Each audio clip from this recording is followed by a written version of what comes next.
US, I'd like to think it wouldn't get away with here. But what we're seeing is that, the British government works on the basis of, hopefully nobody will notice what we're doing. Their attitude is, we want you to vote for us, and then just leave us alone. And what they're actually starting to realise is that, and primarily thanks to fracking in a big way, is that MPs are being scrutinised like never before. People are actually starting to ask the questions and to educate themselves.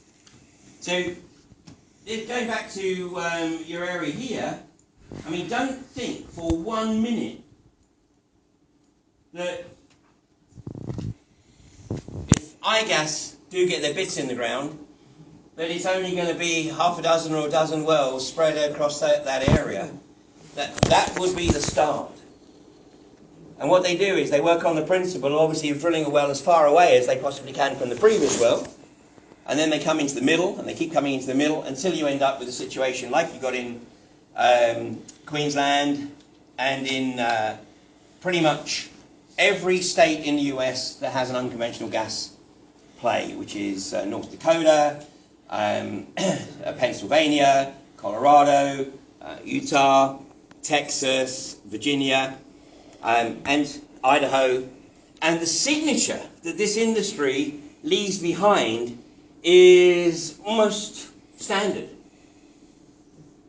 And that's contamination of the water, the soil, the air, and the knock-on impact, particularly on agriculture, both arable and livestock, and then obviously onto the local population.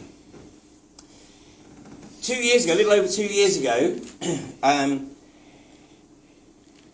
Professor Robert Oswald wrote an open letter to David Cameron, which was published in the British press. And Professor Robert Oswald had done some research with a vet, Michel Bamberger, and they had been to a number of states in the US where this industry had got itself established. And they were researching the impact on farming communities. And the open letter basically was encouraging David Cameron not to rush ahead with this industry in a country that, as small as ours, as densely populated as ours, that was as reliant on its agriculture as we are, because his prognosis was that if this industry got a foothold, then it would destroy agriculture in the UK within a generation. Now, 2 years ago, the government claimed that, well, this is all anecdotal. There's no scientific evidence to support this. That's not true today. That's not true. Scientific, peer-researched papers are being produced in the US and in Australia at a phenomenal rate of knots.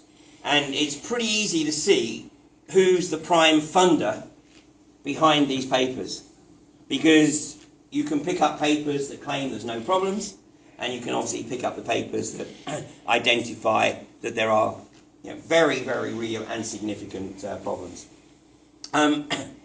Exactly a year ago, I was out in southern Queensland. It was my second visit to the gas fields. The previous time was 2 years prior. And in fact, it was when I was out there in 2012 and getting a tour of the gas fields, and I won't say I was bragging, but I was making the observation that, at least, thank God, we had a moratorium in the UK, because the moratorium had been put in place basically in the August of 2011, after it became evident that Quadrilla were responsible for the seismic movement there. So I said, well, at least we got a moratorium, and hopefully now people will do the research, and that moratorium will turn into an outright ban. How wrong could I be? Because literally, I came back from that trip, and literally within a week, David Cameron had lifted the moratorium and basically said, we want to get fracking. So, well, here we are 3 years later, and we still have not had a well drilled and fracked. I think there is the distinct possibility that Rathline Energy started to frack the well at West Newton in, what would that be, last year, about August of last year. And the moment they started to frack, they lost control of the well. Now, they are denying that they actually fracked, but a piece of video has recently come into the public domain which may suggest that that's not strictly true. And actually putting the pieces of the jigsaw together, it looks like they pressurised the well. They thought they were going to be able to do the frack, but as soon as they pressurised the well, they lost control of the well, and they had to go through a very expensive intervention process.